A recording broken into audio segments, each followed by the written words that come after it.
questa sera l'acqua della laguna tocca a quella del mare. Disastro. Sono trascorsi 5 anni dalla sera di quel 12 novembre, quando la marea arrivò a un picco di 187 centimetri, la seconda più alta nella storia della città.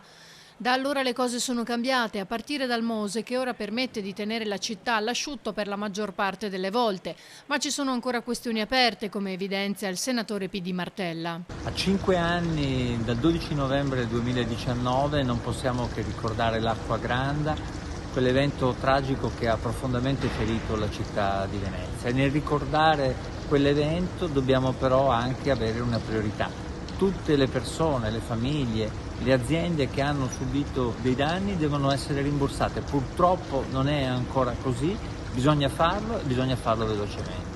La struttura commissariale per l'emergenza, affidata a suo tempo, ha erogato finora oltre 155 milioni di fondi statali, ma le pratiche della lettera E, quelle relative alle richieste più onerose, non sono ancora chiuse. A fronte di 1244 istanze, infatti, ne sono state saldate 455. Qualcuno nel frattempo ha rinunciato, ma per circa 600 cittadini gli approfondimenti sono ancora in corso. Per Venezia però c'è anche un'altra priorità. Venezia deve continuare ad essere protetta. Per farlo è necessario finanziare la legge speciale.